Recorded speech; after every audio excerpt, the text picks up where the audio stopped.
కానీ ఒకటి జనరల్గా ఎన్నికల సందర్భంలో అధికారుల మీద లేకపోతే ప్రభుత్వం మీద అప్పుడు ఉండే అధికార పార్టీ మీద ఆరోపణలు లేకపోతే వాళ్ళ మీద కంప్లైంట్ రావడం సహజం.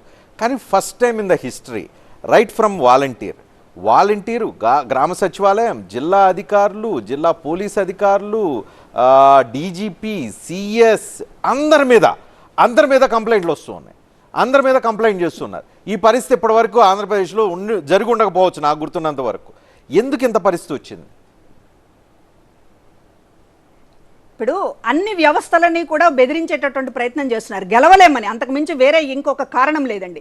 ఇంతగా ఈ రోజున వాలంటీర్ దగ్గర నుంచి మీరు అన్నట్లుగానే పై స్థాయి డీజీపీ దాకా లేకపోతే సిఎస్ దాకా అంత పార్టీకి ప్రభుత్వానికి అనుకూలంగా పనిచేసేటటువంటి వాతావరణం ఉంటుందా? ఇంతకు ముందు ఎప్పుడూ లేనిది ఈ 5 ఏళ్లలో ఏం మార్పు వచ్చింది? ఇంతకు ముందు మీరు ఎలక్షన్ కమిషన్ చంద్రబాబు నాయుడు గారు డైరెక్ట్గా వెళ్ళి బెదిరించారు. ఇవాళ జగన్మోహన్ రెడ్డి గారు ఒక్క విషయంలో కూడా ఎలక్షన్ కమిషన్కి సంబంధించినటువంటి ఒత్తిడి తీసేటటువంటి విధంగా ఒక్క మాట మాట్లాడడం లేదే, పబ్లిక్ మీటింగ్లో మాట్లాడడం లేదు. మేము పిటిషన్లు పెట్టినా కూడా మరీ కొట్టొచ్చినటువంటి విషయాల్లో పిటిషన్స్ పెడుతున్నాం తప్ప ఎలక్షన్ కమిషన్ మేము ఎక్కడా కూడా ఇది చేయడం లేదు. అధికారంలో ఉండి కూడా ఏ రకమైనటువంటి ప్రయత్నం చేయడం లేదు. కానీ ఈ రోజున వీళ్ళు ప్రతి ఒక్కళ్ళని నీడం చూసినా భయమే. చివరకు పురంధరేశ్వరుడు నీడం చూసినా భయమే, చంద్రబాబు నాయుడు గారి నీడం చూసినా భయమే. వాళ్ళు కూడా ఈ రోజున అధికార పార్టీకి అనుకూలమైనటువంటి నీడలు అవి వాటిని కూడా బ్యాన్ చేయండి.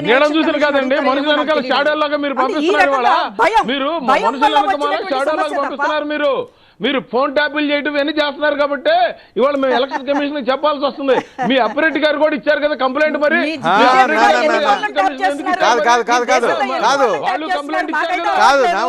మాకైతే అలవాట్లేదు. మనుషులు వెనకాల ఎవరిని పెట్టారు? Tapping subject centre subject, state subject కాదు. ఒకవేళ ట్యాపింగ్ చేస్తే అధికారంలో కేంద్రంలో మీరే ఉన్నారు, ఇమీడియట్ గా యాక్షన్ తీసుకోవచ్చు.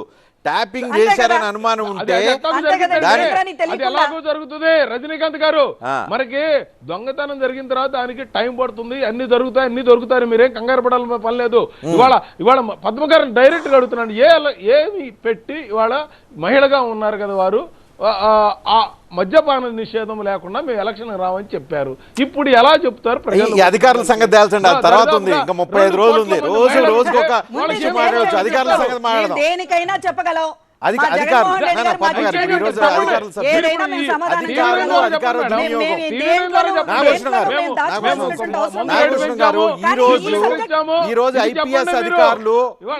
ఐపీఎస్ అధికారులు ఒక లెటర్ రాశారు, చదివారు. ఆ లెటర్ లో ఎన్నికల నియమావళికి కట్టుబడి విధులు నిర్వర్తిస్తున్నాం. పాయింట్ నెంబర్ 1, ఓ నాయకులు ఉద్దేశపూర్వకంగా మనోధైర్యాన్ని దెబ్బతీయటానికి ఒక కుట్ర చేస్తున్నారు. కానిస్టేబుల్ నుంచి ఐపీఎస్ దాకా పక్కా కుట్రతోనే ఇదంతా జరుగుతోంది. అధికారులు నేరుగా రాసిన లెటర్ ఎన్నికల సంఘానికి. అదే సార్ నేనేమన్నానండి, ఇచ్చింది ఎవరండి? ఆయన అధ్యక్షుడు కాదు, సెక్రటరీ కాదు, ఆయన ఒక మెంబరు. ఆయన అందులో ఇచ్చిన ఏదైనా లెటర్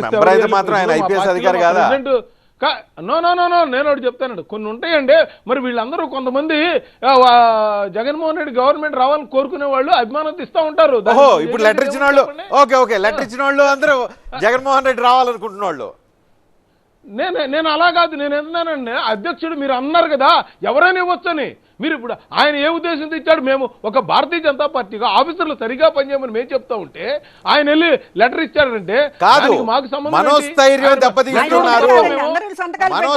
దెబ్బతీస్తున్నారు. పోలీసుల త్యాగాల్ని, శ్రమని తక్కువ చేసి చూపిస్తున్నారు. ప్రజాస్వామ్యాన్ని, పోలీసుల శ్రమని, త్యాగాన్ని తక్కువ చేసి చూపిస్తున్నారు. రక్షించాలి.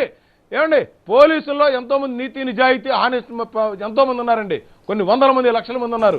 కానీ ఆ రాజకీయ నాయకుల్లో చెడ్డవాళ్ళు ఉంటారు, పోలీసుల్లో చెడ్డవాళ్ళు ఉంటారు, రాజకీయాల్లో మంచి వాళ్ళు ఉంటారు.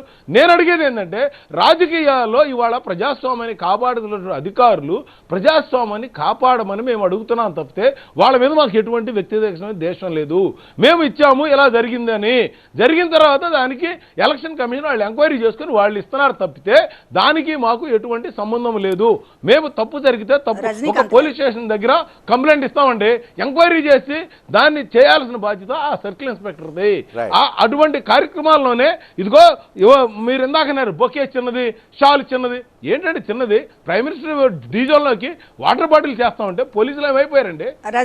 ఏమడుగుతారు? రజనీకాంత్ మీరు చెప్తున్నారు కదా, మీరు ప్రోగ్రామ్ చూశారు కదా, ఎక్కడైనా ప్రైమ్ మినిస్టర్ దాంట్లోకి వస్తాయండి? ఎంతో దారుణం అండి ఇది అసలు.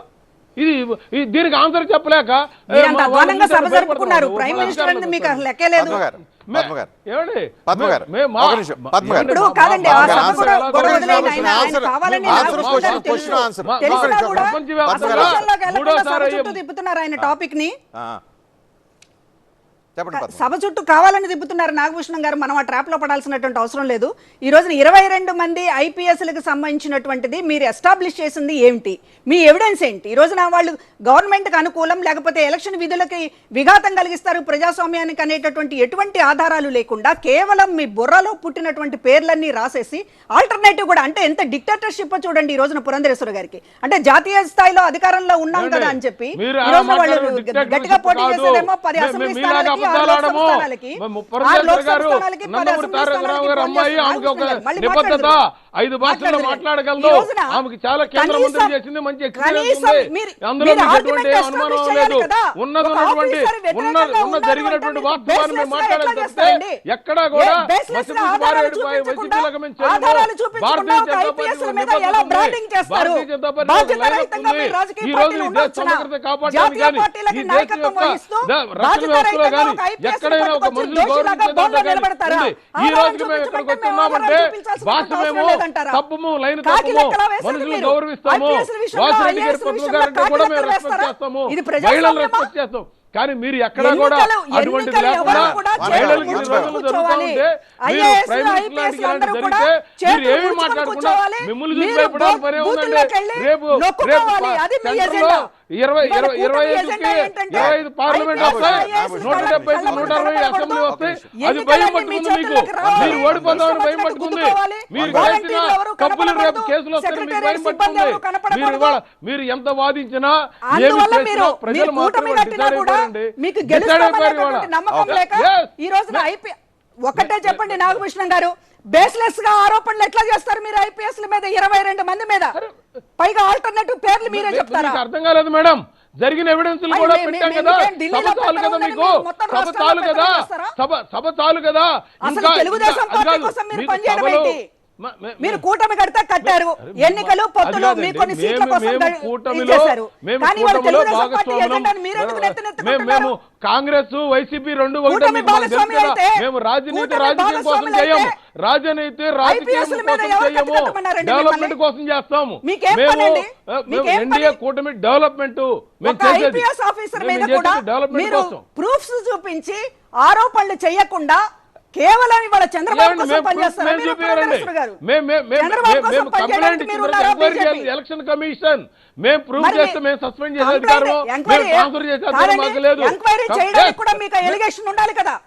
ఎంక్వైరీ చేయమని అడగడానికి కూడా మీరు ఆరోపణ చేయాలి. అవన్నీ వారు ఎలక్షన్ కమిషన్ దగ్గర ఉన్నాయి కాబట్టి ఐదుగురు మందిని తర్వాత ఐఏఎస్ ట్రాన్స్ఫర్ చేసినందుకే ఆ రోజున భద్రతా వైఫల్యం జరిగిందని తెలిసి ఆ రోజున వాళ్ళందరూ కూడా ట్రాన్స్ఫర్ చేయడం జరిగింది. ఆ రోజున బాధపడిన మేము ఆ మీటింగ్ దగ్గర ఉన్నప్పుడు ఏం జరిగిందో మీకు కళ్ళారు చూసాను. మేము ఉన్నాం కాబట్టి మాకు తెలుసు.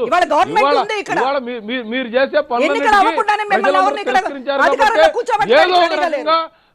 ఏదో ఒక రకంగా మీరు అధికారులు మీరు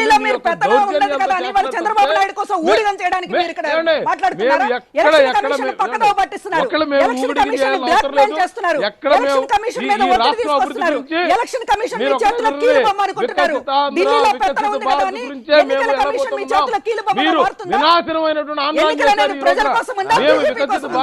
ఆంధ్రప్రదేశ్ వికసిత్ భారత్ కోసం మేము కూటమిని కట్టాం, కూటమి కోసం పనిచేస్తున్నారు. మేము ఎక్కడ